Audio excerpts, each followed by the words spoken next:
The morning fog rolled across the Quantico training grounds like a gray blanket, muffling the sound of running footsteps and barked commands that echoed from the FBI Academy's sprawling complex. Sarah Chen adjusted her worn duffel bag and checked her watch for the third time in 5 minutes, her breath forming small clouds in the crisp Virginia air. At 32, she was older than most of the fresh-faced recruits streaming through the academy gates, and she felt every one of those years weighing on her shoulders like an invisible burden. Before we jump back in, tell us where you're tuning in from. And if this story touches you, make sure you're subscribed, because tomorrow I've saved something extra special for you. Behind her, the imposing brick buildings of the FBI Academy rose from the mist, with an authority that seemed to challenge anyone brave enough to enter. This was where legends were made, where ordinary people transformed into federal agents capable of hunting the most dangerous criminals in America.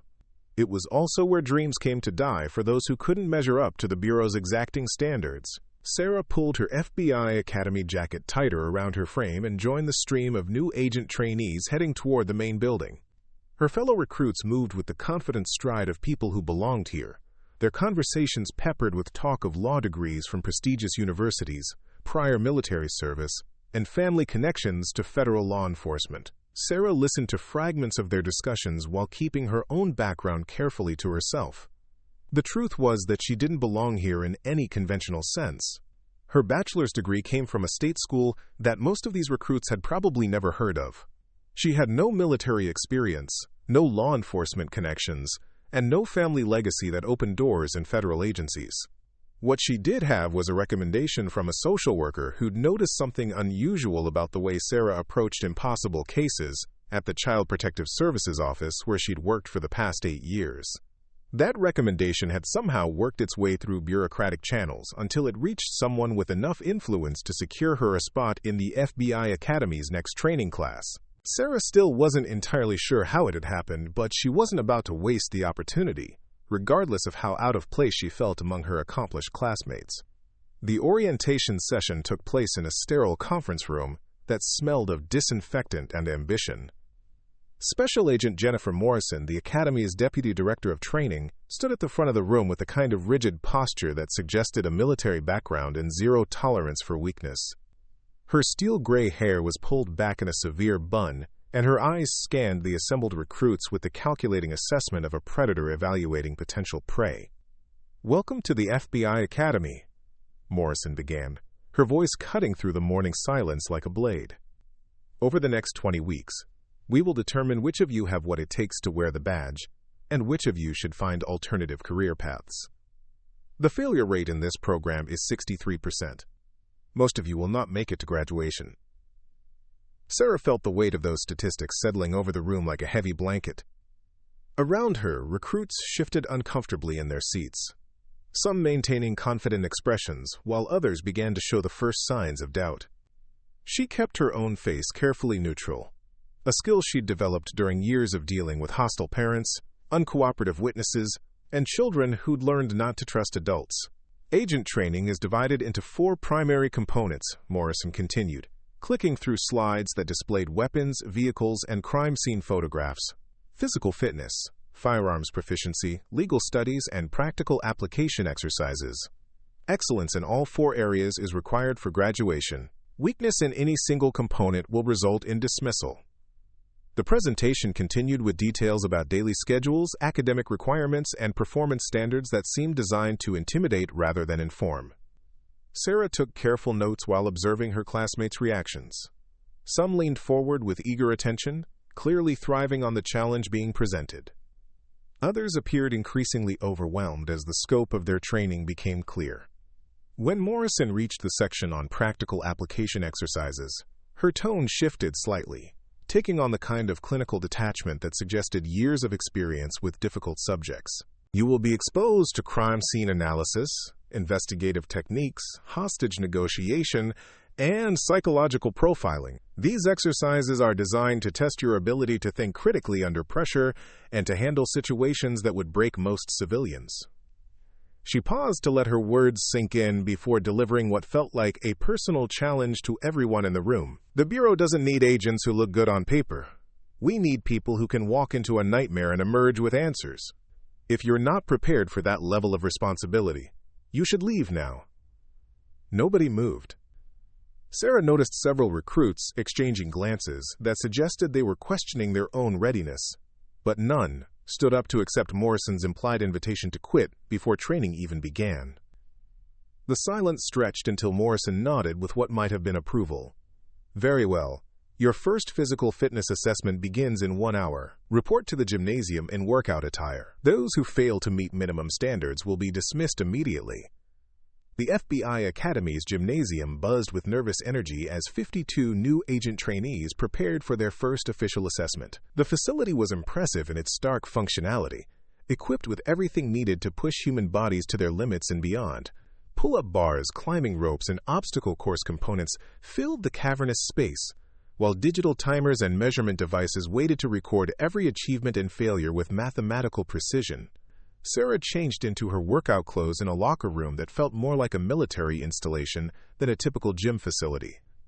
Around her, fellow recruits discussed their fitness backgrounds with the casual confidence of people accustomed to physical excellence.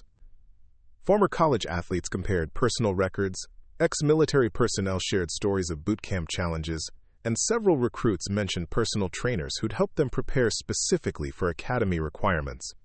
"I've been training for this for 2 years, announced Jessica Walsh, a former Army MP whose biceps strained against her FBI Academy t-shirt. "My fitness coach designed a program specifically based on Bureau standards. I'm hitting targets that exceed the male requirements, let alone female minimums." Her comment drew approving nods from several nearby recruits, most of whom seemed to share similar preparation stories. Sarah listened while lacing her worn running shoes, acutely aware that her own preparation had consisted mainly of jogging around her neighborhood and doing bodyweight exercises in her apartment.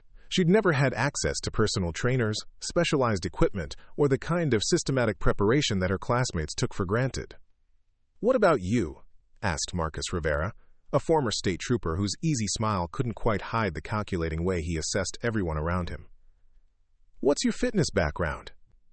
Sarah straightened slowly, meeting his gaze with the calm directness she'd learned from years of dealing with people who questioned her qualifications. "I stay in shape," she said simply, offering no details about her preparation or background. Rivera's smile widened slightly, though something in his expression suggested he'd noted her evasiveness and filed it away for future reference. Staying in shape and meeting FBI standards are two different things. The Academy has a pretty specific reputation for washing people out who thought they were ready. Before Sarah could respond, Morrison's voice echoed through the gymnasium with the authority of someone accustomed to immediate compliance. "Form up in alphabetical order for initial assessment. You have 30 seconds." The recruits scrambled to organize themselves into the required formation, a process that revealed the first hints of who understood military-style organization and who was struggling to adapt to federal training protocols. Sarah found her place in line between a former Marine named Chen and a recent law school graduate named Davis, both of whom moved with the confident efficiency of people comfortable with structured environments. The first test was a basic fitness assessment designed to establish baseline capabilities across multiple physical domains. Pull-ups, sit-ups, push-ups, and a timed run would determine whether each recruit met minimum standards or needed immediate remedial training. The standards were posted on large displays around the gymnasium, numbers that seemed reasonable in theory but would prove challenging under the stress of evaluation. Morrison stood at the center of the gymnasium with a clipboard and the kind of expression that suggested she'd seen thousands of recruits attempt these same exercises with varying degrees of success. The minimum standards you see posted represent the absolute floor of acceptable performance. Meeting minimums will not distinguish you in this program. Excellence is the expectation. Mediocrity is the path to dismissal. Sarah watched as the first group of recruits approached the pull-up bars with varying degrees of confidence. Walsh attacked the exercise with military precision, cranking out repetitions that clearly exceeded requirements while maintaining perfect form. Rivera displayed the steady strength of someone whose physical conditioning was part of his professional identity. Other recruits struggled visibly, some failing to complete even the minimum number of repetitions required to continue in the program. When Sarah's turn came, she approached the pull-up bar with the same quiet focus she brought to everything else. She'd never been the strongest person in any room, but years of practical work had developed a functional fitness that served her well in situations that required sustained effort rather than peak performance. Her repetitions were steady rather than impressive, but she completed the required number without apparent strain and continued until Morrison called time. The push-up assessment followed a similar pattern. Walsh and several other recruits with obvious athletic backgrounds dominated the exercise, while others struggled to complete minimum requirements. Sarah performed her repetitions with mechanical consistency, drawing little attention from instructors who were focused on identifying both exceptional performers and potential failures. During the sit-up portion, something interesting happened that Sarah noticed even while concentrating on her own performance. Several of the most physically impressive recruits began showing signs of fatigue that seemed disproportionate to the demands of the exercise. Their initial confidence was giving way to the kind of strain that suggested their preparation had focused on peak performance rather than sustained endurance. The final component was a timed run that would separate those with genuine cardiovascular fitness from those whose training had emphasized appearance over functional capability. The course wound through the academy grounds, incorporating hills, turns, and terrain changes that tested both speed and stamina over a distance that challenged even well-conditioned athletes. Sarah had always been a steady runner rather than a fast one. Her pace was unremarkable, but her breathing remained controlled as other recruits began showing signs of distress around the halfway point. She passed several classmates who'd started strong, but were now struggling with the sustained effort required to maintain their initial speed. By the time she crossed the finish line, Sarah had posted a time that placed her solidly in the middle of the group. Not impressive enough to draw positive attention, but well within acceptable parameters, and achieved without the dramatic fatigue that was affecting some of her more athletic classmates. She noted that Walsh, despite her obvious strength, had struggled with the running portion, while Rivera's law enforcement background had prepared him well for the sustained effort required. Morrison reviewed the results with the kind of clinical detachment that suggested she'd overseen this process countless times before. 18 of you failed to meet minimum standards in at least one component. Those individuals will receive remedial training opportunities, but understand that failure to improve within 2 weeks will result in dismissal from the program. The names were read aloud with bureaucratic efficiency, each one representing someone whose FBI dreams had just become significantly more difficult to achieve. Sarah felt a mixture of relief and sympathy as she watched the affected recruits process this setback. Some maintained confident expressions that suggested they viewed this as a temporary obstacle, while others appeared to be questioning whether they belonged in the program at all. For those who met minimum standards, Morrison continued, "Understand that today's performance represents your starting point, not your destination. Physical fitness requirements will increase throughout your training, and what was acceptable today will be inadequate next month." The dismissed recruits filed out of the gymnasium with varying degrees of dejection, while those who'd passed prepared for the next phase of their evaluation. Sarah found herself grouped with 28 other successful candidates, a collection of individuals whose diversity was beginning to emerge now that the most obvious mismatches had been identified. The afternoon brought their introduction to the Academy's academic component, housed in modern classrooms that felt more like graduate school than traditional law enforcement training. The curriculum covered constitutional law, criminal procedure, evidence collection, and federal statutes with the kind of depth that assumed a high level of intellectual capability from every participant. Professor David Martinez, a former federal prosecutor who'd transitioned to academy instruction, began with a presentation that immediately challenged several assumptions Sarah had made about FBI training. Criminal investigation at the federal level requires understanding legal frameworks that most local law enforcement officers never encounter.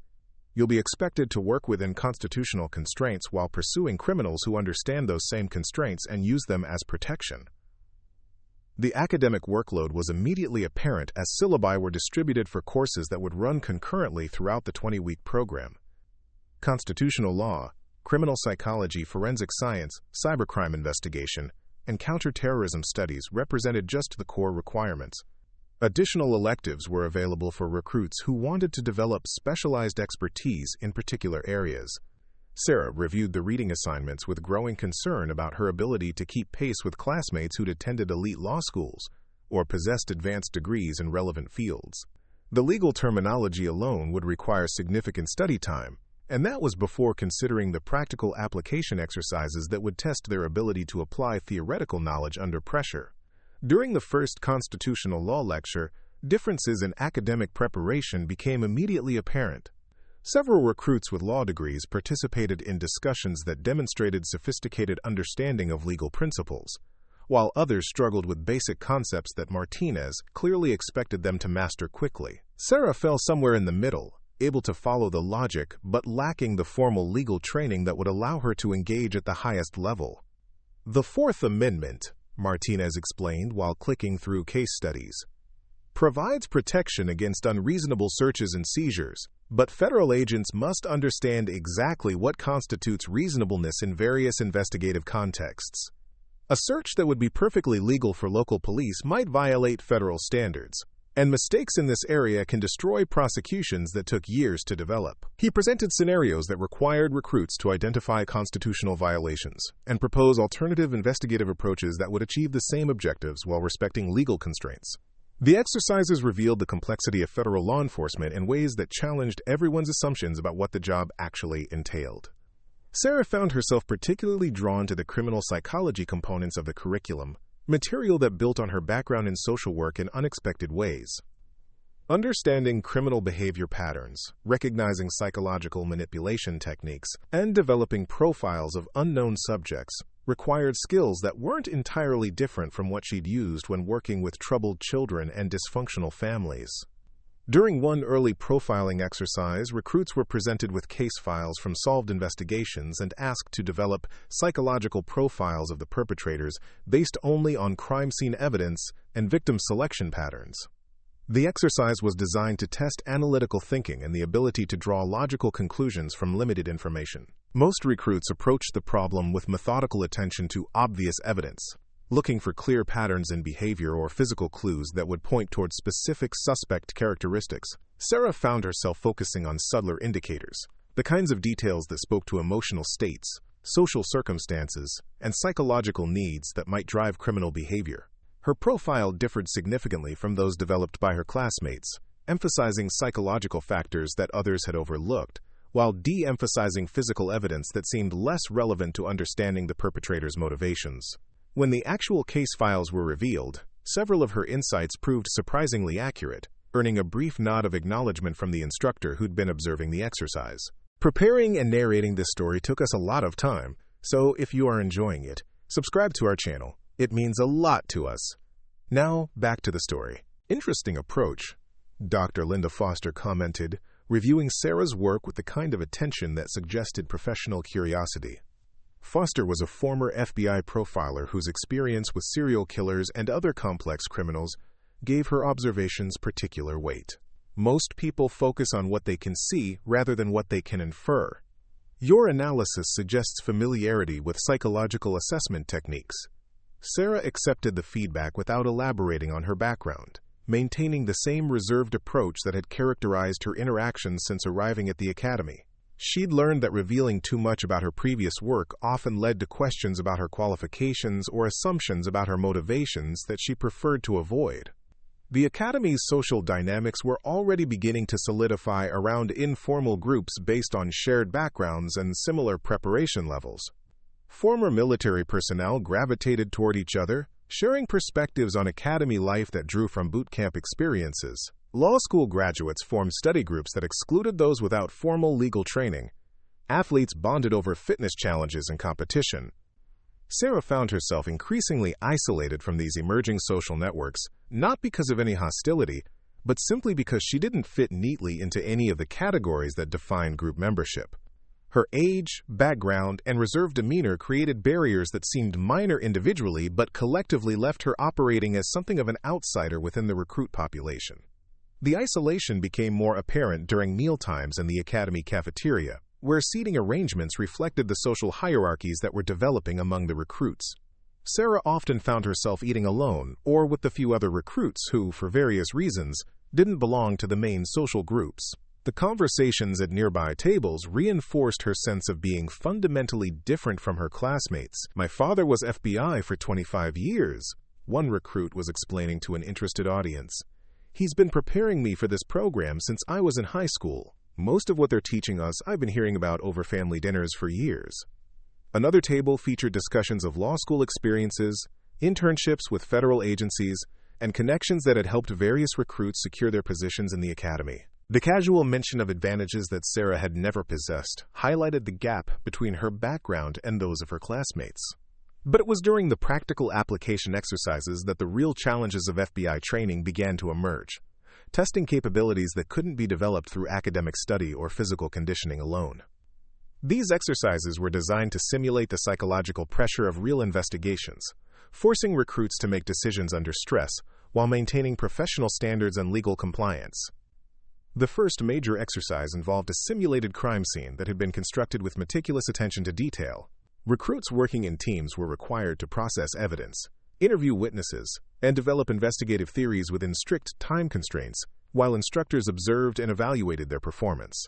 The scenario was complex enough to challenge experienced investigators, let alone new recruits with limited practical experience. Sarah's team included Walsh, whose military background had prepared her well for leadership roles, Rivera, whose law enforcement experience made him comfortable with investigative procedures, and two other recruits whose academic credentials suggested strong analytical capabilities. The team dynamics quickly established Walsh as the natural leader, with Rivera providing tactical guidance and the others contributing specialized knowledge as needed. Sarah's role in the group was less clearly defined, since her background didn't obviously qualify her for any particular aspect of the investigation. She found herself assigned to evidence collection tasks, while others took responsibility for witness interviews and theoretical development. The assignment felt like polite marginalization, keeping her busy with routine work, while more qualified team members handled the complex analysis. But as the exercise progressed, Sarah began noticing details that her teammates were overlooking in their rush to process obvious evidence and interview available witnesses. Small inconsistencies in witness statements, physical evidence that didn't align with the apparent sequence of events, and behavioral cues from interview subjects that suggested deception or incomplete disclosure. Her attempts to raise these observations with the team were met with polite acknowledgement but little serious consideration. Walsh was focused on meeting exercise deadlines and demonstrating leadership capabilities.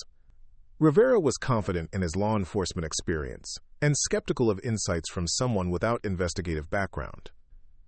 The academic contributors were absorbed in theoretical frameworks that didn't accommodate the subtleties Sarah was identifying. As the exercise neared its conclusion, Sarah made a decision that would define her relationship with her classmates for the remainder of their training. Instead of continuing to offer suggestions that were being ignored, she quietly began pursuing her own investigative approach, following up on the inconsistencies she'd noticed while her teammates concentrated on their assigned tasks. What she discovered changed everything about their understanding of the case. The witness statements that had seemed straightforward contained deliberate omissions that suggested coordination between supposedly independent sources. Physical evidence had been arranged to support a particular narrative, but closer examination revealed signs of manipulation that pointed toward a very different sequence of events. When Sarah presented her findings to the team, the reaction was a mixture of surprise, skepticism, and barely concealed irritation that she'd been working independently rather than supporting the group's established approach. Walsh questioned whether Sarah's analysis was based on solid evidence or speculative interpretation.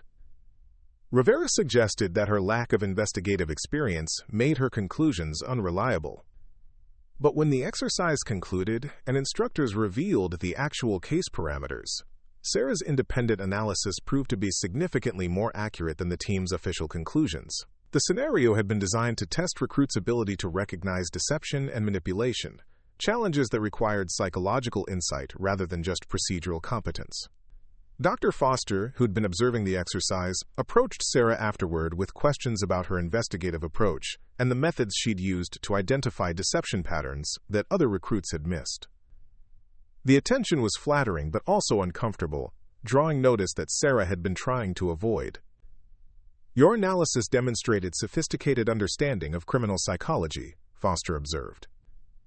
That kind of insight typically develops through either extensive academic study or practical experience with deceptive behavior. Which applies in your case? Sarah's response was characteristically brief, acknowledging the feedback without providing details about her background that might explain her analytical capabilities. But the conversation established her reputation within the instructor community, as someone whose capabilities might exceed what her resume suggested. That reputation would prove to be both an asset and a liability as academy training intensified and the pressures of federal law enforcement preparation began separating those who could adapt from those who couldn't handle the psychological demands of the work. The Academy's firearms training component introduced a different set of challenges that tested both physical skills and psychological readiness for situations where deadly force might be necessary. The weapons facility was state-of-the-art, equipped with ranges designed to simulate various tactical scenarios, from close-quarters confrontations to long-distance precision shooting. Firearms instructor Special Agent Robert Hayes conducted the initial orientation with the kind of serious attention that reflected the life-and-death nature of the skills being taught. A former Marine sniper whose FBI career had included assignments that required exceptional marksmanship, Hayes understood that weapons proficiency could determine whether agents returned home safely from dangerous assignments. Carrying a federal badge means accepting responsibility for making split-second decisions that could save lives or end them, Hayes began, his voice carrying the weight of personal experience with both outcomes. The weapon you carry is not a symbol of authority. It's a tool that requires absolute competence, perfect judgment, and unwavering emotional control. The safety briefing that followed was comprehensive and sobering, covering not just mechanical aspects of weapons handling but psychological preparation for situations where hesitation could be fatal and inappropriate action could destroy careers and lives. Hayes emphasized that FBI agents faced threats that were often more sophisticated and dangerous than typical law enforcement challenges. Initial marksmanship assessments revealed the expected range of abilities among recruits with diverse backgrounds.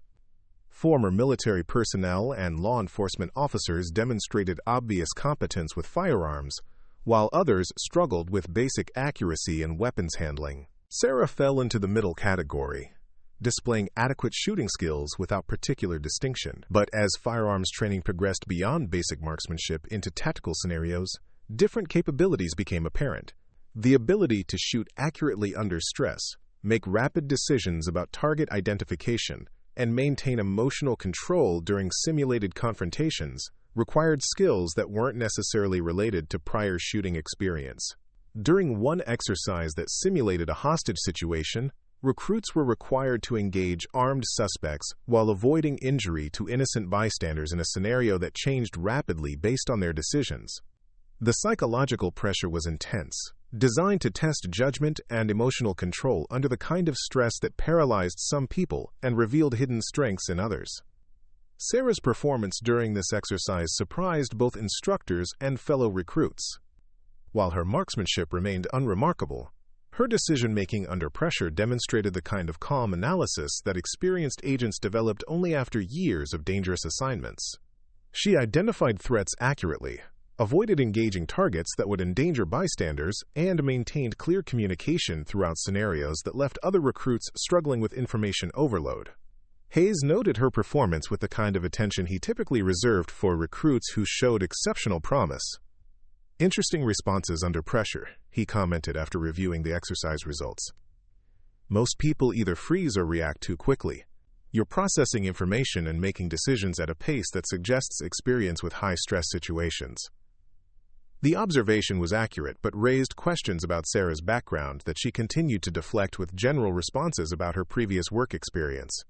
The truth was that 8 years of Child Protective Services had involved situations where calm decision-making under pressure could determine whether children lived or died, but explaining that background would invite scrutiny she preferred to avoid. As autumn progressed into winter, the Academy's training intensity increased significantly, testing the limits of recruits' physical, academic, and psychological capabilities. The daily schedule expanded to include evening exercises, weekend assignments, and practical applications that simulated the demanding pace of actual FBI operations. The academic workload alone was overwhelming for many recruits, requiring mastery of legal principles, investigative techniques, and federal procedures that filled textbooks and demanded hours of study each night. Combined with physical fitness requirements and practical exercises, the program pushed everyone to their breaking point and beyond.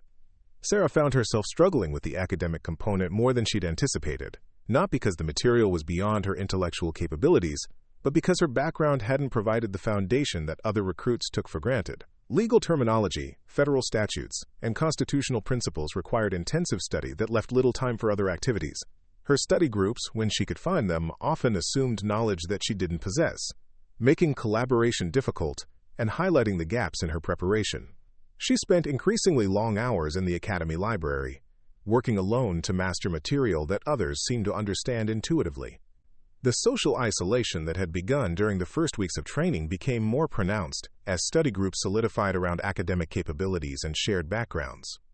Sarah's reserved demeanor, combined with her obvious struggles with legal coursework, led many classmates to assume she was in over her head academically. But it was during the psychological components of training that Sarah's capabilities became most apparent, revealing insights and analytical skills that distinguished her from recruits with more conventional law enforcement backgrounds. Criminal psychology, behavioral analysis, and investigative techniques that required understanding human motivation and deception patterns drew on abilities she'd developed through years of practical experience. Dr. Foster began incorporating Sarah's perspectives into class discussions, using her analytical approaches as examples of psychological insight that other recruits should strive to develop. The attention was professionally gratifying but socially isolating, marking her as someone whose capabilities didn't fit normal patterns. During one particularly challenging exercise involving analysis of serial crime patterns, Sarah's approach differed so significantly from standard investigative protocols that other recruits questioned whether her methods were acceptable within federal law enforcement procedures. Her focus on psychological factors rather than physical evidence seemed too speculative for those trained in more traditional investigative approaches. The exercise required teams to analyze multiple crime scenes and develop profiles of unknown perpetrators based on behavioral evidence and victim selection patterns. Standard approaches emphasized physical evidence, witness statements, and forensic analysis to build factual foundations for investigation. Sarah's analysis concentrated on psychological indicators that revealed the perpetrator's emotional state, social circumstances, and likely behavioral patterns outside the criminal context. Her profile included insights about the subject's daily life, relationship patterns, and probable responses to investigative pressure that went far beyond what physical evidence could support. When the actual case files were revealed, Sarah's psychological profile proved remarkably accurate, providing insights that had been crucial to the successful resolution of the original investigation. Her analysis had identified characteristics that physical evidence couldn't reveal, but that had guided investigators toward the correct suspect. The success drew attention from academy leadership and began establishing Sarah's reputation as someone whose unconventional approaches might represent valuable capabilities rather than just different training. But it also created tension with classmates who felt her methods were too speculative for reliable law enforcement work. Psychology is fine for understanding criminals after you catch them, Rivera argued during a post-exercise discussion. But investigations need facts, not theories about what someone might be thinking or feeling. We can't build cases on speculation. His perspective reflected the majority opinion among recruits whose backgrounds emphasized traditional investigative approaches. Sarah's psychological insights seemed too subjective for people trained to rely on physical evidence and witness testimony that could be verified and presented in court. But Dr. Foster saw value in Sarah's approach that went beyond academic interest. During a private conversation after class, she provided context that helped explain why psychological analysis was becoming increasingly important in federal investigations. Modern criminals, especially those operating at federal levels, are often sophisticated enough to avoid leaving the kind of physical evidence that traditional investigations depend on, Foster explained. Serial killers, terrorists, cybercriminals, and organized crime figures understand forensic techniques and design their activities to minimize detectable evidence. She pulled up case files on her computer that showed examples of investigations where psychological profiling had provided the only viable leads when physical evidence proved insufficient. Understanding criminal psychology isn't speculation. It's pattern recognition based on behavioral evidence that's just as valid as DNA or fingerprints, but requires different analytical skills. The conversation helped Sarah understand why her background might be more relevant to federal law enforcement than she'd initially realized. Child Protective Services had required similar analytical skills, recognizing abuse patterns, understanding family dynamics, and identifying deception in situations where physical evidence was often limited or deliberately concealed. But academic success and instructor recognition didn't translate into social acceptance among her fellow recruits, who continued to view her as an outsider whose capabilities didn't fit conventional law enforcement categories. The isolation became more pronounced as training progressed, and informal social hierarchies solidified around shared experiences and mutual respect. The situation reached a crisis point during a major practical exercise that tested all aspects of academy training simultaneously. Recruits were divided into teams and assigned to investigate a complex simulated case that required coordination between multiple agencies, management of extensive evidence, and development of prosecution strategies that would hold up in federal court. Sarah's team assignment placed her with some of the academy's most accomplished recruits, individuals whose academic credentials and prior experience had established them as likely candidates for prestigious FBI assignments after graduation. The group included 2 former prosecutors, a military intelligence officer, and a cybercrime specialist whose combined expertise represented the kind of investigative team that handled the Bureau's most important cases.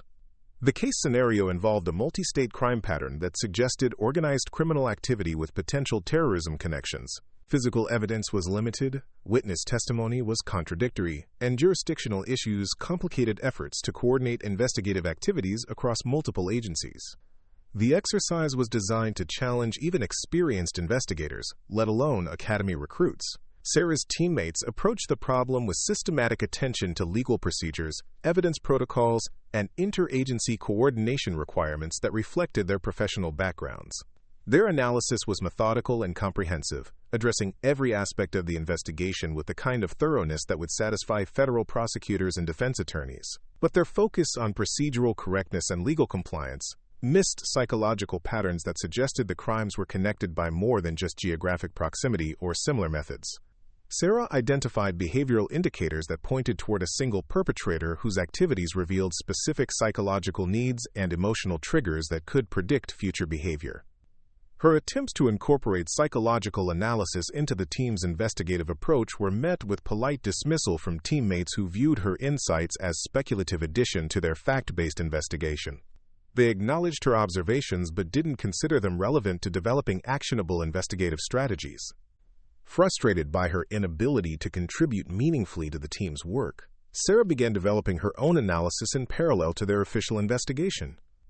Working during evening hours and weekends, she constructed a psychological profile that suggested very different conclusions about the perpetrator's identity, motivations, and likely future activities. Her independent analysis indicated that the crimes were escalating in both frequency and violence, following patterns that suggested the perpetrator was responding to specific psychological pressures that traditional investigative approaches wouldn't identify. The profile included predictions about when and where the next crime would occur based on the subject's psychological needs rather than physical opportunities. When Sarah presented her findings to the team, the reaction was immediate and negative. Her teammates viewed her independent work as undermining team cohesion and questioned whether her psychological speculation was appropriate for federal investigations that required concrete evidence rather than theoretical analysis. The confrontation revealed fundamental differences in investigative philosophy that went beyond simple disagreements about methods. Sarah's psychological approach conflicted with her teammates' emphasis on procedural compliance and evidence-based analysis in ways that seemed irreconcilable. "We're training to be federal agents, not psychologists," declared Tom Bradley, the former prosecutor who'd assumed team leadership. "Our job is to build cases that will hold up in court, not to speculate about criminal psychology that can't be proven or verified." His criticism reflected broader skepticism within the academy about psychological approaches that couldn't be reduced to standard investigative procedures. Sarah's insights might be academically interesting, but they didn't fit the evidence-based methodology that federal law enforcement required. The exercise concluded with Sarah's team submitting an investigation that was procedurally sound but missed crucial insights about the perpetrator's psychology and likely future behavior. When instructors revealed the actual case parameters, Sarah's independent analysis proved more accurate than the team's official conclusions, but her success came at the cost of further alienating her from classmates who felt she'd prioritized individual achievement over team cooperation. The incident established Sarah's reputation as someone whose capabilities were undeniable, but whose approach to federal law enforcement didn't align with academy expectations about teamwork and procedural compliance. She was increasingly viewed as a brilliant but difficult recruit whose psychological insights couldn't compensate for her failure to work effectively within established investigative frameworks. As winter training intensified and graduation approached, the social dynamics that had isolated Sarah from her classmates began affecting her overall performance evaluation in ways that threatened her continued participation in the program. Academy leadership was forced to consider whether someone with obvious analytical capabilities but poor teamwork skills would be suitable for federal law enforcement work that required extensive collaboration and institutional loyalty. The morning that would change everything began with an unexpected announcement during the routine briefing that preceded advanced tactical training. Special Agent Morrison stood at the front of the conference room with an expression that suggested difficult decisions had been made overnight, decisions that would affect several recruits whose academy performance had raised concerns about their suitability for federal law enforcement careers. Sarah sat in her usual position toward the back of the room, maintaining the same careful attention she'd shown throughout her training while mentally preparing for another day of exercises that would test capabilities she wasn't entirely certain she possessed. Around her, fellow recruits displayed the confident demeanor of people who'd grown comfortable with academy routines and expectations, their conversations peppered with speculation about upcoming assignments and post-graduation possibilities. The atmosphere shifted dramatically when Morrison began reading names from a prepared list, each one followed by instructions to report to administrative offices for individual conferences with academy leadership. The names belonged to recruits whose performance had been marginal, whose teamwork had been problematic, or whose overall suitability for federal service had been questioned during instructor evaluations. Sarah's name was third on the list. The silence that followed her inclusion was profound, filled with the kind of surprised attention that accompanies unexpected developments. Her classmates exchanged glances that mixed confusion with a hint of relief that their own names hadn't been called. Sarah herself felt a strange combination of disappointment and resignation, as if she'd been expecting this moment despite hoping it wouldn't arrive. Morrison's voice continued with bureaucratic efficiency, explaining that individual conferences would address performance concerns and discuss options for addressing deficiencies or transitioning to alternative career paths. The euphemistic language couldn't disguise the reality that several recruits were being evaluated for possible dismissal from the program. After the briefing, Sarah walked across the academy grounds toward the administrative building, with the deliberate pace of someone who refused to appear hurried or panicked despite facing potential career catastrophe. The morning fog had lifted to reveal a crisp December day that should have felt invigorating, but instead carried the weight of impending judgment. The administrative offices occupied a separate building that housed the academy's leadership and support staff, a facility that most recruits visited only for routine paperwork or serious disciplinary matters. Sarah had never been inside the building before, and its institutional atmosphere reinforced her sense that this conference would determine whether her FBI aspirations survived the day. Dr. Foster was waiting in Conference Room B with a thick file that contained Sarah's complete academy record, performance evaluations, instructor observations, and peer assessments that would form the basis for whatever decision had already been reached about her future. Foster's expression was professionally neutral, giving no indication of whether the upcoming conversation would offer opportunities for improvement or simply formalize her dismissal. "Please sit down, Sarah," Foster began, gesturing toward a chair positioned across from her own seat at the conference table. "We need to discuss your performance during academy training and address some concerns that have been raised about your overall suitability for federal law enforcement work." Sarah settled into the indicated chair with the same calm composure she'd maintained throughout her training, prepared to accept whatever judgment had been reached while hoping for an opportunity to defend her capabilities or explain her approach to federal service. The file in front of Foster was substantial enough to suggest that extensive consideration had been given to her case. "Your academic performance has been adequate," Foster continued, opening the file to review specific evaluations. "Your grades meet minimum standards in most subjects, though you've struggled with legal coursework more than we typically expect from successful candidates. Your physical fitness scores are acceptable, and your firearms proficiency is within normal parameters." The assessment so far suggested mediocrity rather than failure, which made Sarah wonder why she'd been called for this conference when other recruits with similar or worse performance records hadn't been included on Morrison's list. Foster seemed to be building toward more significant concerns that went beyond simple academic or physical limitations. "The problem," Foster said, turning to a different section of the file, is your inability to work effectively within team structures that are fundamental to federal law enforcement operations. Multiple instructors have noted that you consistently pursue independent analytical approaches rather than supporting group investigations, and your teammates have expressed concerns about your reliability and commitment to collaborative work. The criticism wasn't unexpected, but hearing it articulated so clearly made Sarah realize how her psychological insights and unconventional methods had been perceived by Academy leadership. What she viewed as valuable analytical capabilities, they saw as problematic individualism that conflicted with federal service requirements. "Dr. Foster," Sarah said carefully, "my independent work has consistently produced accurate results that contributed to exercise objectives. When my psychological analysis differed from team approaches, subsequent revelations proved my insights were correct." Foster nodded with acknowledgement that carried no suggestion of disagreement. "Your analytical capabilities are exceptional, Sarah. That's not in question. Several instructors have noted that your psychological insights exceed what we typically see from recruits, and your ability to identify deception patterns and behavioral indicators is genuinely impressive." The praise felt hollow given the context of the conversation, like recognition of abilities that were ultimately irrelevant to the decision being made about her future. Sarah waited for the inevitable qualification that would explain why exceptional capabilities weren't sufficient to overcome other deficiencies. "But federal law enforcement is fundamentally collaborative work," Foster continued. "FBI agents operate as part of teams that include other agents, local law enforcement officers, federal prosecutors, and specialized support personnel. Success requires the ability to subordinate individual insights to group decision-making processes and to support team objectives even when you disagree with specific approaches." The explanation revealed the philosophical conflict that had undermined Sarah's Academy performance from the beginning. Her background in child protective services had required individual decision-making and personal responsibility for outcomes in ways that didn't translate well to the collaborative requirements of federal law enforcement.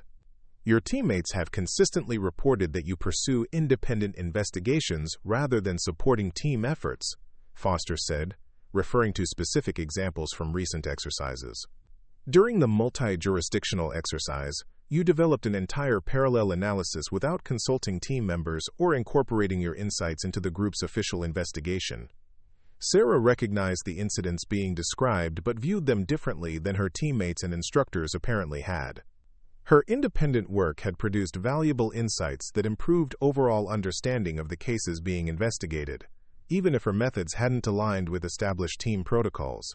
"Ma'am," Sarah replied, "when team approaches were missing crucial psychological factors, I felt obligated to pursue analytical approaches that might identify important patterns. My independent work contributed to accurate case resolution, even if it didn't follow traditional collaborative methods." Foster's expression suggested she understood Sarah's perspective but remained unconvinced that individual brilliance could compensate for collaborative difficulties. The federal system required agents who could subordinate personal insights to institutional procedures, even when those procedures might be less effective than alternative approaches. "Sarah, the FBI isn't looking for brilliant individuals who happen to work for the Bureau. We need team members who can contribute their capabilities to collective efforts while supporting institutional objectives and maintaining professional relationships with colleagues who depend on them for backup and support." The conversation was moving toward its inevitable conclusion, but Foster seemed to be offering Sarah an opportunity to respond or to propose alternative approaches that might address the concerns being raised. Sarah considered her options carefully, recognizing that this might be her final chance to influence the decision about her federal career. "Dr. Foster, I understand the importance of teamwork in federal law enforcement, and I'm willing to work on improving my collaborative skills. But I hope the Bureau recognizes that different analytical approaches can contribute value to investigations, especially in cases where traditional methods aren't producing results." Foster closed the file and leaned back in her chair with the expression of someone who'd reached a difficult decision after careful consideration of all relevant factors. Her next words would either offer Sarah a path forward or confirm that her Academy experience was ending. "Sarah, we've decided to dismiss you from the Academy program effective immediately. Your analytical capabilities are impressive, but your inability to work within team structures makes you unsuitable for federal law enforcement work that requires extensive collaboration and institutional loyalty." The words hit Sarah with surprising force despite her preparation for this possibility. 8 months of intensive training, personal sacrifice, and professional dedication were ending with clinical efficiency that reduced her efforts to bureaucratic language about suitability and collaboration. You'll have 48 hours to complete administrative procedures and vacate academy housing, Foster continued. Your security clearance will be terminated, and you'll be required to return all academy materials and equipment. A letter will be placed in your personnel file explaining that your dismissal was based on performance factors rather than disciplinary issues. Sarah absorbed the practical details while processing the emotional reality of professional failure in an area where she'd believed her capabilities would distinguish her positively.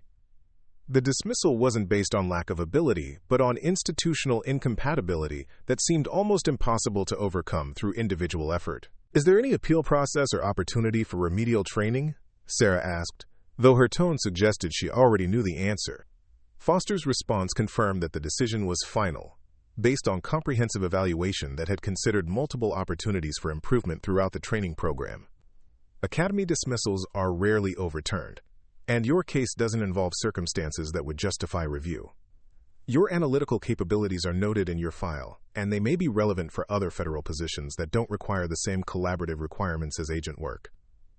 The suggestion of alternative federal employment felt like consolation rather than genuine opportunity, but Sarah accepted it with the same dignity she'd maintained throughout the conversation.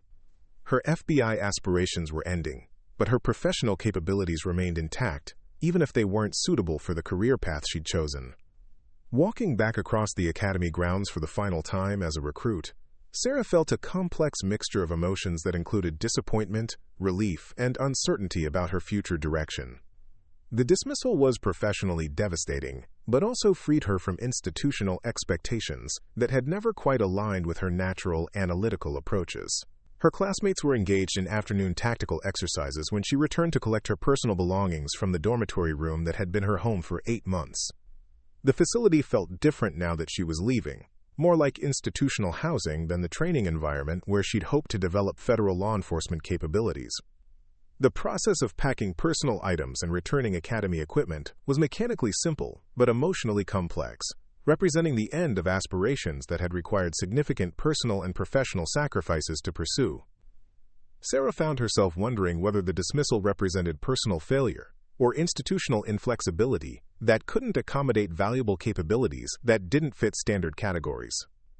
Word of her dismissal spread quickly through the recruit population, generating the kind of subdued attention that accompanied significant but uncomfortable developments. Some classmates offered expressions of sympathy that seemed genuine, while others maintained careful distance that suggested relief at her departure or concern about association with someone whose academy experience had ended unsuccessfully. Rivera approached her during the final packing process with what appeared to be genuine regret about the situation and her departure from the program. Sarah, I'm sorry this didn't work out. Your analytical skills were impressive, even if they didn't fit academy expectations. Have you considered applying for analyst positions that might be better suited to your capabilities? The suggestion was well-intentioned, but highlighted the gap between her aspirations for fieldwork and the reality that her skills might be more appropriate for support roles that didn't require the collaborative capabilities that federal agents needed. Sarah thanked him for the advice while privately questioning whether analyst work would provide the professional satisfaction she'd sought through FBI agent training. Walsh was less diplomatic in her assessment of Sarah's dismissal, viewing it as confirmation that individual brilliance couldn't substitute for institutional compatibility and team loyalty. The Bureau needs agents who can work together under pressure, not analysts who think they're smarter than established procedures. Maybe this dismissal will help you find work that's better suited to your personality. The comment stung because it contained enough truth to be difficult to dismiss entirely. Sarah's psychological insights and analytical capabilities were genuine assets, but her inability to subordinate those abilities to team objectives had ultimately made her unsuitable for federal agent work that required extensive collaboration. Dr. Foster appeared at the dormitory entrance as Sarah finished her packing, carrying paperwork that would formalize her dismissal and outline administrative procedures for transitioning back to civilian status. Her expression suggested professional sympathy for someone whose capabilities had proven incompatible with institutional requirements. Sarah, I wanted to speak with you privately before you leave, Foster said, gesturing toward a quiet area where they could talk without being overheard by other recruits. Your dismissal from agent training doesn't reflect negatively on your analytical capabilities or your potential contributions to federal law enforcement in other capacities. The reassurance was professionally appropriate, but couldn't entirely mitigate the professional disappointment of failing to complete training that had required significant personal commitment to pursue. Sarah appreciated Foster's attempt to provide perspective, but the reality remained that her federal law enforcement aspirations were ending unsuccessfully. Dr. Foster, thank you for the feedback throughout my training. I learned valuable things about federal procedures and investigative techniques, even if I wasn't able to adapt my approach to academy expectations.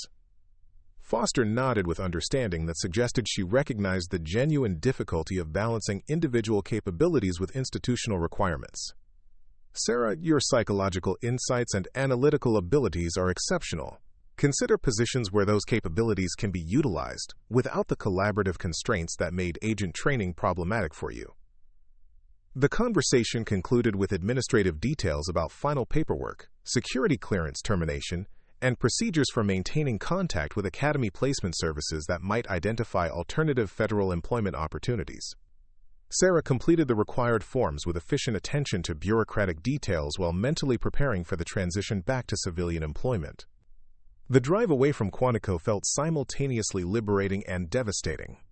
Representing freedom from institutional expectations that had never quite fit her natural approaches, but also the end of aspirations that had motivated significant personal and professional changes. Sarah found herself questioning whether the dismissal represented personal failure or institutional limitations that couldn't accommodate valuable but unconventional capabilities. But her departure from federal law enforcement training would prove to be temporary rather than permanent, as events beyond anyone's control were about to create circumstances that would bring her exceptional analytical capabilities to the attention of investigators facing challenges that traditional methods couldn't address. 3 weeks after her dismissal from the FBI Academy, Sarah was settling into a new routine as a private investigator, specializing in cases that required psychological analysis and behavioral assessment. The work utilized her analytical capabilities while avoiding the collaborative requirements that had made federal training problematic, allowing her to pursue investigations using methods that felt natural rather than institutionally constrained. Her small office in downtown Richmond housed the basic equipment needed for independent investigative work, along with psychological assessment tools that reflected her academic background and practical experience with behavioral analysis. The transition from federal aspirations to private practice had been emotionally difficult, but professionally satisfying in ways that surprised her. Most of her early cases involved insurance fraud investigations, background checks for corporate clients, and family court matters that required psychological evaluation of custody arrangements. The work was routine rather than exciting, but it provided steady income while allowing her to develop reputation and client base that might eventually support more interesting assignments. But on a cold January morning, Sarah received a phone call that would transform her private practice into something approaching the federal law enforcement work she'd been deemed unsuitable to perform. The caller was Detective Lieutenant Patricia Morrison of the Virginia State Police, whose frustration was apparent even through the professional courtesy of an initial consultation request. Ms. Chen, your name came up during discussions about a case that's been problematic for our investigation unit. Dr. Foster at Quantico suggested you might have analytical capabilities that could provide insights our traditional approaches haven't produced. Would you be available for consultation work with law enforcement agencies? The reference to Foster was unexpected but encouraging, suggesting that her former instructor maintained some confidence in her analytical abilities, despite the academy dismissal that had ended her federal aspirations. Sarah agreed to meet with Morrison to discuss the case and determine whether her capabilities might be relevant to state police investigative needs.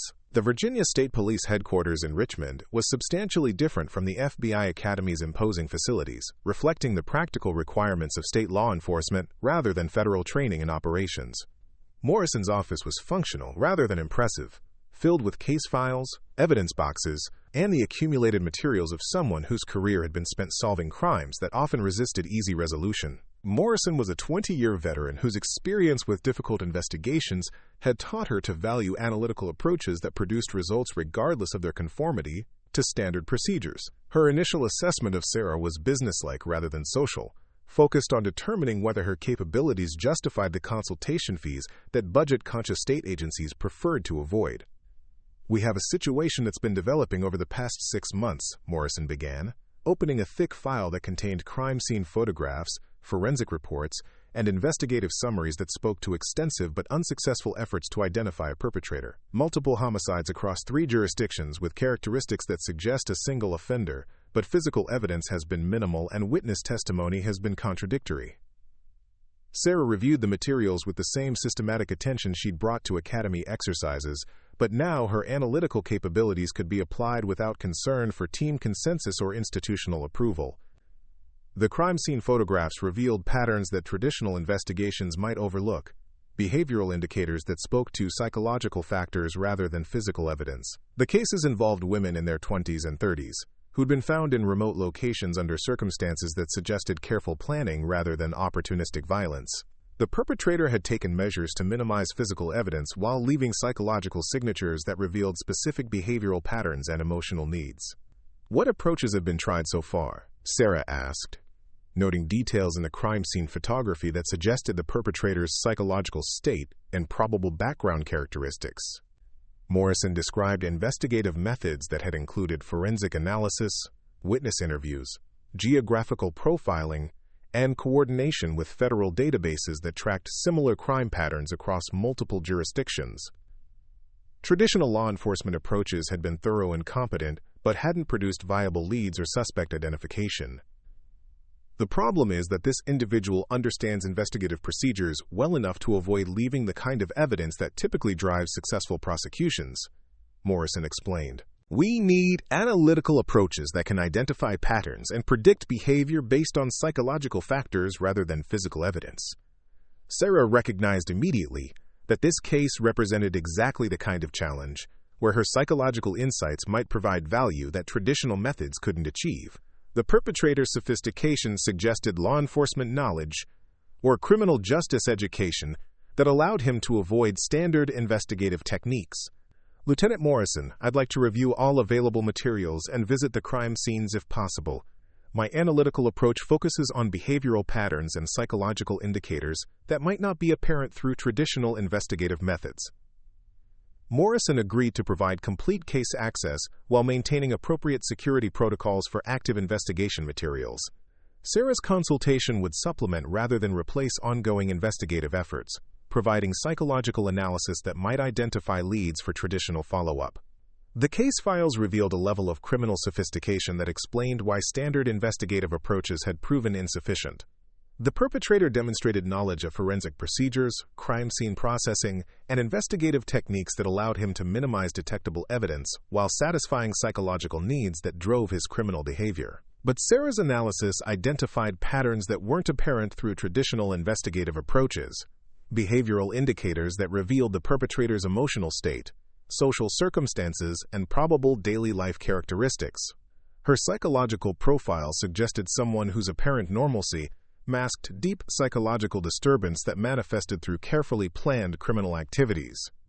The profile included predictions about the perpetrator's likely responses to investigative pressure, his probable escalation patterns, and characteristics that might help investigators identify him through methods other than physical evidence. Sarah's analysis suggested behavioral indicators that could guide surveillance strategies and investigative priorities. Morrison reviewed the profile with the kind of attention that suggested professional skepticism balanced by desperation for new approaches to a case that had resisted standard methods. "This is detailed work, Ms. Chin. How confident are you in these behavioral predictions?"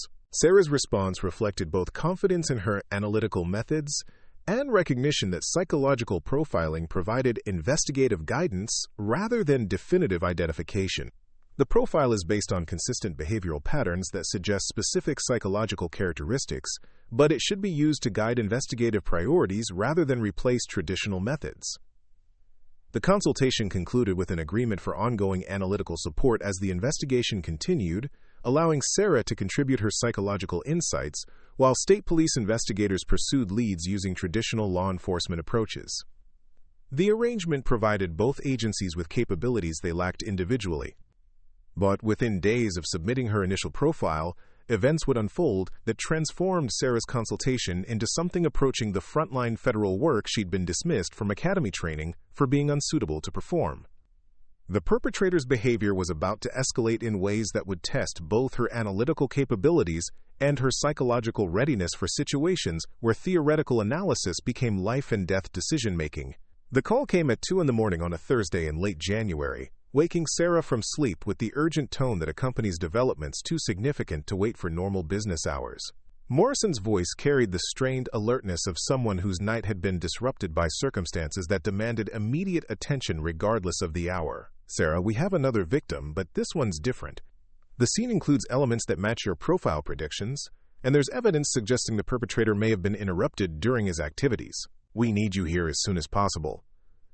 Sarah dressed quickly and drove through empty Richmond streets toward a crime scene that would test her analytical capabilities under real-world conditions that carried consequences beyond academic evaluation or professional consultation. The transition from theoretical analysis to active investigation represented exactly the kind of high-stakes application of her skills that FBI training had prepared her for. The crime scene was located in a wooded area outside Richmond that provided the isolation the perpetrator required, while remaining accessible through secondary roads that allowed discreet approach and departure. State police vehicles and crime scene processing equipment created an organized response that demonstrated professional competence, while highlighting the unusual circumstances that had prompted Sarah's middle-of-the-night consultation. Morrison briefed her on the initial findings while maintaining appropriate distance from active crime scene processing that required specialized training and legal authority. The victim profile matches previous cases, but the perpetrator appears to have been interrupted before completing his usual activities. Physical evidence suggests he departed quickly, possibly leaving behind materials he would normally remove. Sarah studied the scene with analytical attention that focused on psychological rather than physical evidence, looking for behavioral indicators that revealed the perpetrator's emotional state and decision-making processes during what appeared to have been an unexpectedly stressful situation. The evidence suggested that the perpetrator had been surprised by something that forced rapid departure from activities he typically conducted with careful attention to detail. His response to unexpected pressure revealed psychological characteristics that confirmed several aspects of Sarah's profile, while providing new insights about his probable background and current circumstances. Lieutenant Morrison, the way he responded to interruptions suggests law enforcement or military training that emphasized rapid situation assessment and tactical withdrawal. His departure was organized despite being unexpected, which indicates experience with high-pressure decision-making. The observation supported Sarah's earlier profile conclusions about the perpetrator's probable background, while providing new information that could guide investigative approaches. Someone with law enforcement or military experience would have access to databases and procedures that explained his sophisticated understanding of investigative techniques. Crime scene processing continued through the early morning hours, with forensic specialists collecting evidence that might provide the physical leads that previous investigations had lacked. Sarah's psychological analysis complemented traditional methods by identifying behavioral patterns that suggested investigative priorities and probable suspect characteristics. But the most significant development came when crime scene technicians discovered materials that the perpetrator had apparently dropped during his hasty departure, items that provided the first concrete leads the investigation had developed in 6 months of intensive effort.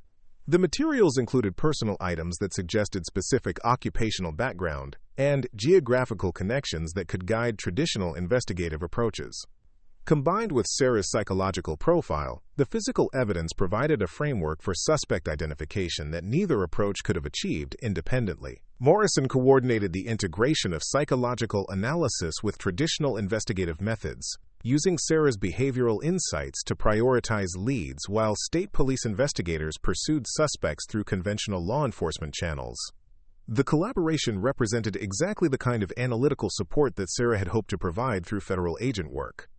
Within 48 hours, the combined approaches had identified a primary suspect whose background matched both the psychological profile and the physical evidence recovered from the interrupted crime scene.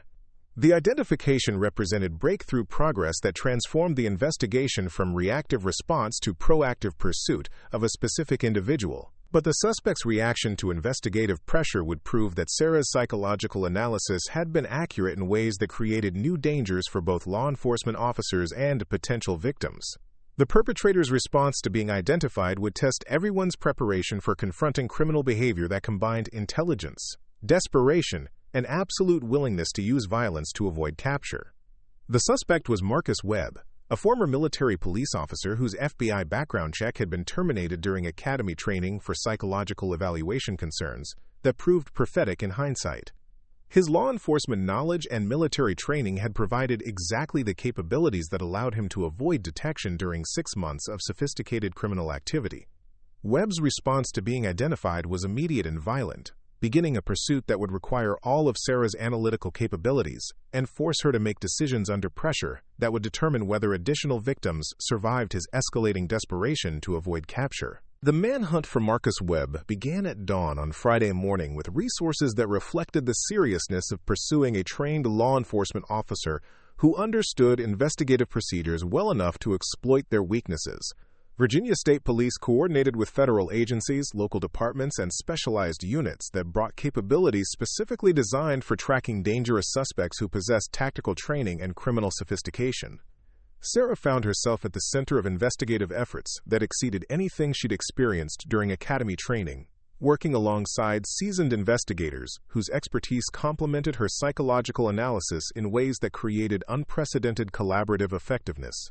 The irony wasn't lost on her that dismissal from federal training had led to exactly the kind of high-stakes investigative work she'd originally aspired to perform. Lieutenant Morrison established command operations in a conference room that became the nerve center for tracking Webb's movements and predicting his probable responses to increasing law enforcement pressure. Multiple agencies contributed personnel and equipment that transformed routine state police facilities into a coordination hub for one of Virginia's most intensive criminal investigations. Sarah's psychological profile of Webb provided the foundation for strategic decisions about resource allocation, surveillance priorities, and tactical approaches that might successfully apprehend someone whose training had prepared him to evade exactly the kind of pursuit now being organized. Her analysis suggested behavioral patterns that could guide operational planning, while traditional investigative methods provided concrete leads and logistical support. Webb's military and law enforcement background means he understands our procedures and capabilities, Sarah explained during the initial strategy session. His psychological profile suggests he'll respond to pressure through escalation rather than surrender, and his tactical training gives him capabilities for extended evasion that most criminals lack. FBI Special Agent David Cross had been assigned to coordinate federal support for the state investigation, bringing resources that included behavioral analysis units, tactical teams, and database access that exceeded what local agencies could provide independently. His initial assessment of Sarah's consultation was skeptical but professional, focused on determining whether her insights justified federal involvement in what could become a multi-jurisdictional pursuit. Ms. Chen, your psychological analysis has provided valuable investigative guidance, but apprehending armed suspects requires tactical capabilities that go beyond behavioral prediction.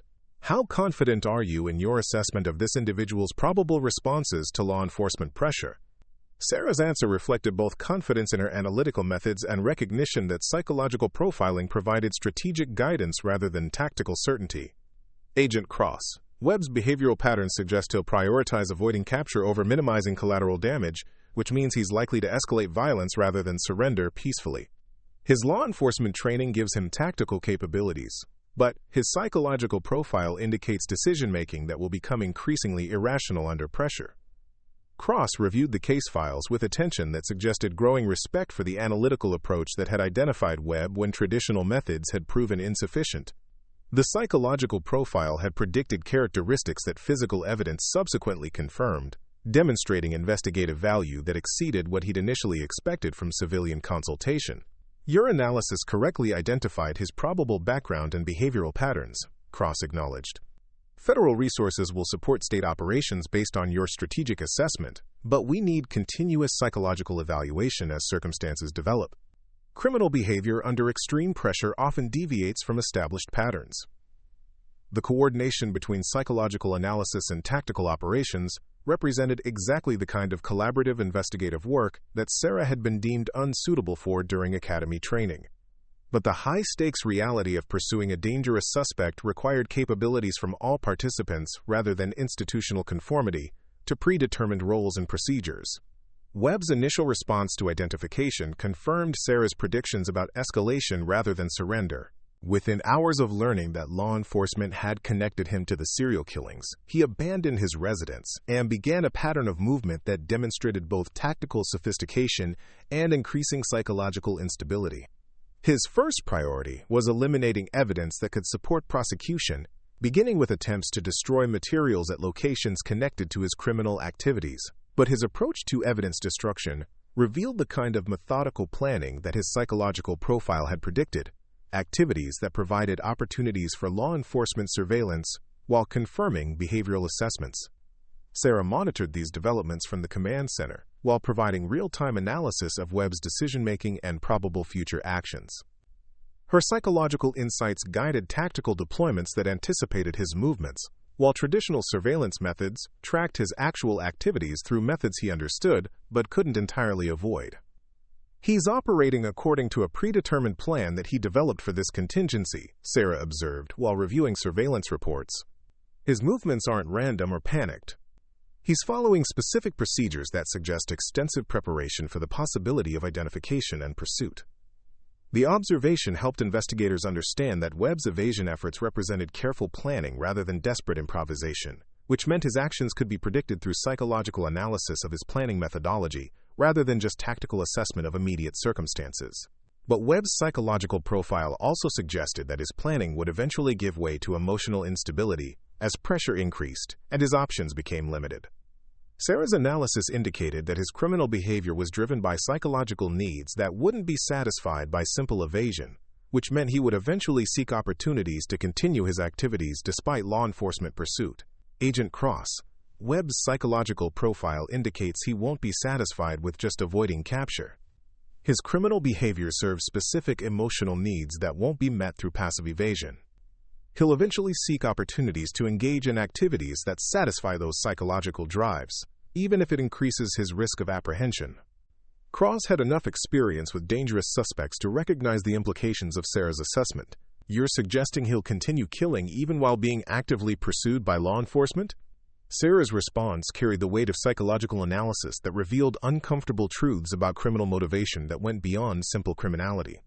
His psychological profile indicates that the activities that drove his original crimes are more important to him than personal safety. Extended pressure will eventually force him to choose between psychological satisfaction and tactical security, and his emotional needs will override rational self-preservation. The prediction proved accurate sooner than anyone had anticipated. Within 36 hours of beginning his evasion, Webb attempted to abduct another victim, despite knowing that law enforcement was actively searching for him. The attempt was unsuccessful, but it confirmed Sarah's analysis about his psychological priorities and provided additional evidence about his current location and operational capabilities. The failed abduction attempt occurred in a shopping center parking lot where Webb had apparently been surveilling potential victims while maintaining mobility that he believed would allow rapid departure if law enforcement appeared. But civilian witnesses and security cameras provided information that enabled investigators to track his movements and predict his probable next actions. Sarah analyzed the incident with attention to behavioral indicators that revealed Webb's psychological state and decision-making processes under increasing pressure.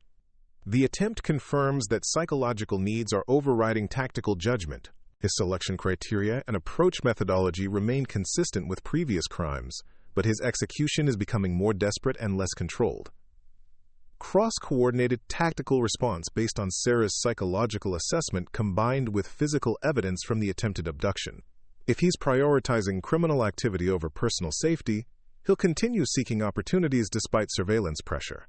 We need to predict where he'll attempt his next approach. Sarah's analysis focused on geographical patterns, victim selection criteria, and operational requirements that would guide Webb's choice of hunting grounds despite his awareness of law enforcement pursuit. Her psychological profile suggested specific characteristics that would influence his decisions about where and when to attempt future criminal activities. He needs locations that provide access to potential victims while maintaining tactical advantages for observation and departure, Sarah explained while reviewing maps that showed the geographical distribution of his previous crimes and the failed abduction attempt. His psychological profile suggests he'll return to areas where he's operated successfully before, despite the increased risk that creates. The prediction guided surveillance deployments that positioned law enforcement assets in locations where psychological analysis suggested Webb was most likely to appear.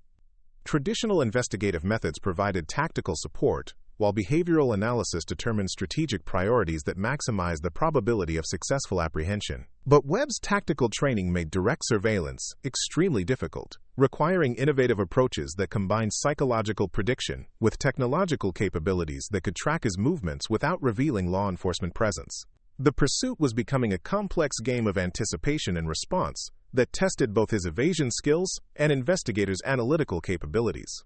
Sarah found herself working 18-hour days that tested her psychological endurance while providing continuous analysis of a suspect whose behavior was becoming increasingly unpredictable as pressure mounted and options decreased. Her insights remained valuable, but the sustained intensity of high-stakes analysis pushed her capabilities to their limits. The breakthrough came during Sarah's analysis of a pattern that had been overlooked by traditional investigative approaches. Webb's geographical movements seemed random to conventional analysis, but psychological evaluation revealed that he was revisiting locations connected to specific emotional memories that drove his criminal behavior. He's not just seeking tactical advantages, Sarah realized while studying surveillance reports and geographical data. He's returning to places that have personal significance related to the psychological factors that motivated his original crimes. His movement pattern isn't tactical, it's emotional. Cross immediately recognized the investigative implications of Sarah's insight. If his movements are driven by emotional connections rather than tactical considerations, we can predict his locations through psychological analysis of significant places rather than just tactical assessment of operational advantages. Sarah worked through the night to develop a geographical profile based on psychological factors that might explain Webb's apparent attachment to specific locations, despite the tactical disadvantages they created. Her analysis revealed patterns that connected his criminal activities to places that had emotional significance related to his personal history and psychological development. The psychological mapping identified 3 locations where Webb was most likely to attempt future criminal activities based on emotional rather than tactical factors. Cross deployed surveillance teams to those positions while maintaining mobile units that could respond to developments in other areas if Sarah's analysis proved incorrect. The strategy worked perfectly. Webb appeared at the second location on Sarah's list, arriving with equipment and apparent intentions that confirmed he was preparing to attempt another abduction, despite the obvious risks created by continued law enforcement pursuit. His psychological needs had indeed overridden tactical judgment in exactly the way Sarah's analysis had predicted. But apprehending a tactically trained suspect who was armed and desperate required capabilities that went beyond psychological prediction, testing the coordination between analytical insight and tactical execution that would determine whether Webb was captured alive or the situation escalated into violence that could endanger both law enforcement officers and potential victims. Cross coordinated the tactical response with attention to Webb's probable reactions based on Sarah's psychological assessment. Your analysis suggests he'll escalate violence rather than surrender peacefully. Our approach needs to account for that behavioral prediction while maintaining safety for everyone involved. Sarah provided real-time psychological assessment as tactical teams positioned themselves around Webb's location. His psychological profile indicates he views capture as complete failure rather than acceptable risk. He'll fight rather than surrender, and his law enforcement training gives him capabilities for sustained resistance that most criminals lack. The tactical situation developed with careful attention to psychological factors that might influence Webb's decision-making as he became aware of law enforcement presence. Sarah's analysis guided approaches that minimized triggers for violent response while maximizing opportunities for successful apprehension. But Webb's reaction confirmed the accuracy of her psychological assessment in ways that created exactly the kind of high-pressure confrontation that tested everyone's preparation for dealing with criminal behavior that combined tactical sophistication with psychological instability. When Webb realized he was surrounded, his response was immediate and violent. Rather than attempting to escape or negotiate, he began systematic efforts to eliminate what he perceived as threats, while seeking opportunities to complete the criminal activities that had brought him to this location. His tactical training made him extremely dangerous, but his psychological instability made his actions partially predictable through behavioral analysis. Sarah found herself providing continuous psychological assessment while tactical teams engaged a suspect whose capabilities exceeded normal criminal threats. Her insights about his probable decision-making processes guided tactical responses that anticipated his actions, while minimizing risks to law enforcement personnel and potential civilian casualties. "He's not fighting to escape," Sarah observed while monitoring tactical communications. "His psychological profile indicates he's fighting to maintain control over his situation and complete his intended activities." Traditional tactical approaches that assume he wants to escape may not be effective. Cross modified tactical strategies based on Sarah's psychological assessment, recognizing that conventional approaches might not apply to a suspect whose motivations differed from typical criminal behavior. If he's not primarily focused on escape, what are his probable objectives, and how can we predict his tactical decisions? Sarah's analysis of Webb's behavior during the confrontation revealed psychological patterns that provided tactical advantages, despite his law enforcement training and obvious willingness to use violence. His actions are becoming increasingly focused on psychological satisfaction rather than tactical success. His decision-making is being driven by emotional needs that make him vulnerable to approaches that exploit those psychological factors. The insight led to tactical innovations that use psychological pressure rather than just physical force to influence Webb's behavior. Sarah's understanding of his emotional drives provided opportunities for psychological manipulation that complemented traditional tactical methods while reducing risks to everyone involved in the confrontation. But the situation was complicated by Webb's awareness that psychological tactics were being used against him. His law enforcement background included training in crisis negotiation and behavioral assessment that made him partially resistant to approaches that might have been effective against less sophisticated criminals.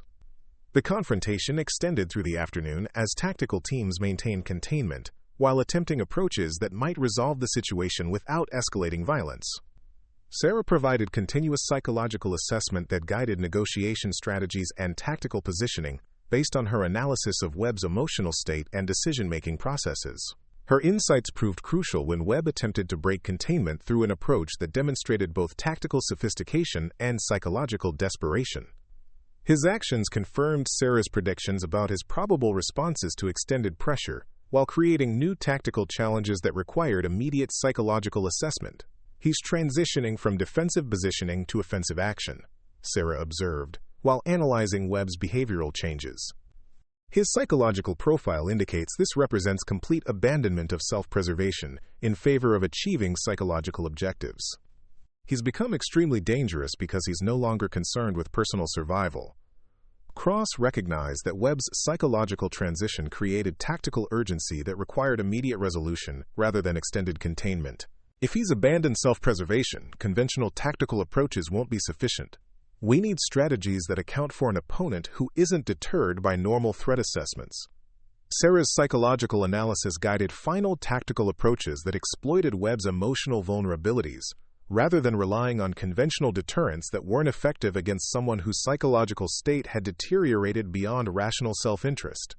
Her insights provided tactical advantages that enabled successful resolution of a confrontation that could have resulted in multiple casualties. The apprehension was ultimately successful, but it required coordination between psychological analysis and tactical execution that demonstrated capabilities Sarah had never been able to develop during academy training. The high-stakes reality of confronting a dangerous suspect had tested her analytical abilities under conditions that exceeded any training exercise. Webb's capture concluded an investigation that had validated Sarah's psychological insights while demonstrating the value of analytical approaches that complemented traditional law enforcement methods. Her contributions had been essential to successful resolution of a case that had resisted conventional investigative approaches for months. Cross provided feedback that acknowledged both Sarah's analytical contributions and her performance under pressure that had exceeded expectations based on her academy dismissal. "Ms. Chen, your psychological analysis was crucial to this investigation's success. Your insights guided strategic decisions that enabled apprehension of a suspect who might have evaded capture indefinitely using conventional approaches." Lieutenant Morrison's assessment was even more direct, recognizing that Sarah's capabilities had proven essential to protecting public safety and resolving a case that had stretched state resources to their limits. "Sarah, your work on this investigation saved lives and demonstrated analytical capabilities that exceed what we typically see from federal consultants. Your contributions were indispensable." The recognition was professionally gratifying but also personally significant, validating analytical capabilities that had been dismissed as unsuitable for federal law enforcement work. Sarah's psychological insights had proven valuable under conditions that tested both her intellectual abilities and her emotional resilience in ways that academy training had never approached. But the most important validation came from her own recognition that she'd found professional applications for capabilities that felt natural rather than forced, analytical approaches that contributed to public safety without requiring conformity to institutional expectations that had never quite fit her individual strengths. The Webb investigation established Sarah's reputation within law enforcement communities as someone whose psychological insights could provide crucial advantages in cases that resisted traditional investigative approaches. Word of her contributions spread through informal networks that connected agencies facing similar analytical challenges. Within weeks of Webb's apprehension, Sarah received consultation requests from multiple agencies dealing with cases that required behavioral analysis and psychological assessment. Her private practice evolved from routine investigative work to specialized consultation that focused on the most difficult criminal cases that local and federal agencies encountered.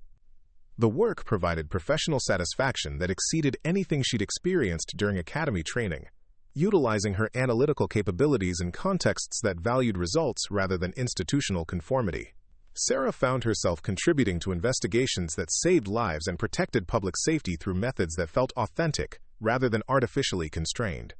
Dr. Foster contacted her several months after Webb's apprehension to discuss her experience and the lessons it provided about matching individual capabilities with appropriate professional applications. Their conversation revealed insights about federal training that had broader implications for identifying and developing analytical talent. Sarah, your success as an independent consultant demonstrates that your analytical capabilities were never the problem during academy training. The issue was institutional inflexibility that couldn't accommodate valuable abilities that didn't fit standard categories. Foster's observation validated Sarah's own assessment of her academy experience, while suggesting that federal agencies might benefit from alternative approaches to identifying and utilizing analytical talent that operated outside conventional law enforcement frameworks. The Bureau is beginning to recognize that effective criminal investigation requires diverse analytical approaches that complement traditional methods, Foster continued. Your work on the Webb case has been noted by people whose opinions influence federal policies about consultant utilization and alternative career paths for individuals with specialized capabilities. The conversation suggested possibilities for future federal collaboration that would utilize Sarah's analytical abilities without requiring conformity to institutional expectations that had made agent training problematic. Her success as an independent consultant had demonstrated value that federal agencies were beginning to recognize and seek to incorporate, but Sarah was content with private practice that allowed her to contribute to public safety through methods that felt authentic, while maintaining personal autonomy that institutional employment had never provided. Her analytical capabilities had found applications that satisfied both professional ambitions and personal preferences for independence. The Webb case became a model for law enforcement agencies seeking to incorporate psychological analysis into investigations that required capabilities beyond traditional methods. Sarah's contributions were studied by federal training programs that were beginning to recognize the value of diverse analytical approaches to complex criminal cases. Her consulting practice continued to grow as agencies recognized that certain criminal investigations required psychological insights that couldn't be developed through conventional law enforcement training. Sarah found herself working on cases that challenged her analytical abilities while contributing to public safety in ways that felt meaningful rather than just professionally successful. The work provided fulfillment that had been missing during her academy training, utilizing capabilities that felt natural while contributing to outcomes that justified the personal sacrifices required for this career path. Sarah had discovered that professional success sometimes required finding applications for individual strengths rather than conforming to institutional expectations. Years later, when Sarah reflected on the trajectory that had led from academy dismissal to successful consultation career, she recognized that her apparent failure in federal training had actually been institutional inability to recognize valuable capabilities that didn't fit standard categories. Her analytical abilities had always been real, they just required different applications than conventional agent work provided. The Webb investigation had demonstrated that exceptional analytical capabilities could contribute to public safety through paths that didn't require institutional conformity or collaborative constraints that diminished individual effectiveness. Sarah's psychological insights had proven valuable precisely because they operated outside conventional investigative frameworks. Her success validated the principle that professional fulfillment required matching individual capabilities with appropriate applications, rather than forcing valuable abilities into institutional categories that couldn't accommodate their full potential. Sarah had found work that utilized her strengths while contributing to purposes that justified the personal commitment required. The FBI Academy's loss had become law enforcement's gain, as Sarah's analytical capabilities continued to contribute to criminal investigations that protected public safety through methods that complemented rather than replaced traditional approaches. Her career demonstrated that alternative paths could lead to professional success that exceeded what conventional institutions could provide. Marcus Webb was ultimately convicted of multiple charges that included serial murder, attempted kidnapping, and various federal offenses related to his evasion efforts. The psychological profile that Sarah had developed proved crucial to prosecution strategies that successfully demonstrated patterns of criminal behavior and psychological motivations that explained his activities. Sarah's testimony as an expert witness provided psychological context that helped juries understand the systematic nature of Webb's crimes and the sophistication of his planning, evidence that was essential to securing convictions that ensured public safety through permanent incarceration. The case established precedents for utilizing psychological analysis in criminal prosecutions that required understanding behavioral patterns and psychological motivations that physical evidence alone couldn't demonstrate. Sarah's analytical approach provided models for expert testimony that enhanced prosecutorial capabilities. Her work continued to evolve as law enforcement agencies recognized the value of psychological consultation for investigations that required capabilities beyond traditional methods. Sarah found professional satisfaction in work that utilized her analytical abilities while contributing to public safety through approaches that felt authentic rather than institutionally constrained. The path from academy dismissal to professional success had demonstrated that valuable capabilities could find appropriate applications through persistence and willingness to pursue alternative career paths that utilized individual strengths. Sarah's analytical abilities had always been real, they just required different contexts than federal agent work could provide. Her consulting practice became a model for independent professionals whose specialized capabilities could contribute to public safety through collaboration with law enforcement agencies that valued results rather than institutional conformity. Sarah had discovered that professional fulfillment sometimes required creating rather than finding appropriate career paths. The Webb investigation remained a defining case that demonstrated the value of psychological analysis for criminal investigations that required understanding behavioral patterns and predicting criminal decision-making under pressure. Sarah's contributions had saved lives while establishing analytical approaches that continued to benefit law enforcement agencies facing similar challenges. Her career illustrated the principle that exceptional capabilities could find applications that provided both professional satisfaction and meaningful contributions to public safety, even when those applications differed from original aspirations or institutional expectations. Sarah had achieved success through persistence and adaptability rather than conformity to predetermined career paths. The FBI Academy had produced many successful agents whose careers contributed to federal law enforcement in traditional ways. But Sarah's alternative path had demonstrated that valuable capabilities could serve public safety through diverse applications that complemented rather than replaced conventional approaches. Her story became an inspiration for others whose capabilities didn't fit standard institutional categories, proving that alternative career paths could lead to professional success that exceeded what conventional employment could provide. Sarah had found work that utilized her strengths while contributing to purposes that justified personal commitment and professional dedication. Up next, you've got two more standout stories right on your screen. If this one hit the mark, you won't want to pass these up. Just click and check them out.